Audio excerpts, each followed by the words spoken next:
Salam değerli izleyiciler, değerli futbol severler. Sizler üçün olduqca maraqlı transfer və futbol xəbərləri gətirmişəm. Belə getsə Qarabağ komandası yenidən şahın ümidinə qalacaq. Söhbət ondan gedir ki, legioner qapıçılarımız Qarabağdan ayrılmaq üzrədir. Bundan əlavə Qarabağdan xoş xəbər də var. Digər transfer və futbol xəbərləri də olduqca maraqlıdır. Məncə sona qədər izləməlisiniz ki, bütün bunlardan xəbərdar olasınız. Mən isə vaxt itirmədən xəbərlərin geniş təfsilatına keçid alım. Siz də kanala abunə deyilsinizsə, abunə olub bildirişləri açıq tutun, videonu bəyənin və fikirlərinizi şərhlər bölümündə yazın. Qarabağ 2 legioner qapıçını birdən itirə bilər. Koxalskiyə çoxsaylı təkliflər varsa, Fabian Buntic özü ayrılmağa qərar verib. Dəyərli dostlar, qeyd edim ki, Fabian Buntic qış fasiləsində Qarabağı tərk edə bilər. Xorvatiyalı qapıçı menecerlər vasitəsilə Avropada klub axtarışına çıxıb. 2024-cü ilin yayından Ağdam təmsilçisi ilə 3 illik müqavilə imzalamış Balkanlı daim ehtiyatda qalmasından narazıdır. Kiper yanvarda onu icarəyə götürə biləcək komanda ilə anlaşmağa səy edir. Bir neçə variantı artıq var. Qurban Qurbanov ötən mövsüm ona az-çox şans verirdi. Bu mövsüm isə hələlik belə imkan yaxalamayıb. Mateusz Koxalski Avrokuboklarda əla təsir bağışlayır. Premyer Liqada isə bir çox hallarda Şahrudin Məhəmmədəliyev çərçivəni qoruyur. Belə olduqda Fabian Buntic tamamilə kənarda qalıb və artıq oyun praktikasından əziyyət çəkməyə başlayacağını düşünərək başqa komandaya, oynamağa şans ala biləcəyi komandaya keçmək istəyir ki, bu da başa düşüləndir dəyərli dostlar. Amma digər variantda Koxalski əgər Qarabağı tərk edərsə, o zaman Fabian Buntic Qarabağda qalacaq. Qeyd edim ki, Mateusz Koxalski bir çox Avropa klubunun hədəfindədir. Qarabağın futbolçusu Marko Yankoviçin artıq məşqlərə başladığını ötən bültenimizdə sizin nəzərinizə çatdırmışdıq. Xeyirli olsun, artıq Yankoviç də qayıdır. Qarabağın dayaq yarım müdafiəsi kifayət qədər güclənəcək. Bu öz yerində.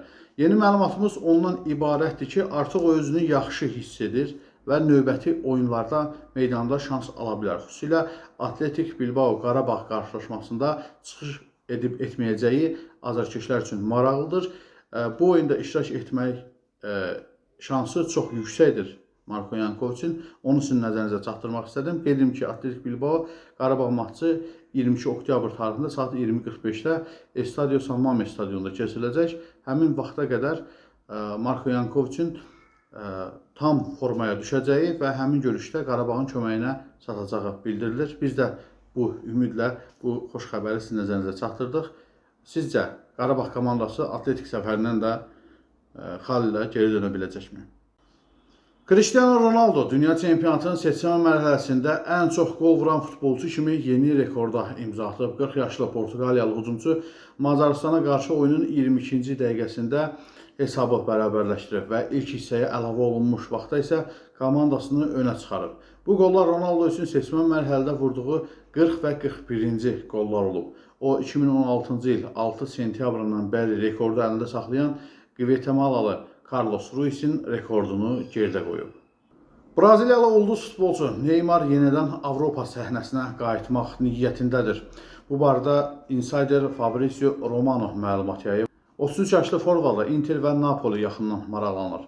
Bildirilir ki, Neymar özü də A seriyasının təmsilçilərindən birinə keçməyə hazırdır. O klubu ilə müqaviləsi başa çatdıqdan sonra bu qış Avropaya qayıtmağı düşünür. Qeyd edim ki, Neymarın Santosla müqaviləsi dekabr ayının 31-də yekunlaşır. Dünya şöhrətli futbolçu Kərim Benzemadan da xəbər var. Səudi Ərəbistanın Əl-Hiddət klubunda çıxış edən Kərim Benzema Türkiyədə oynaya bilər.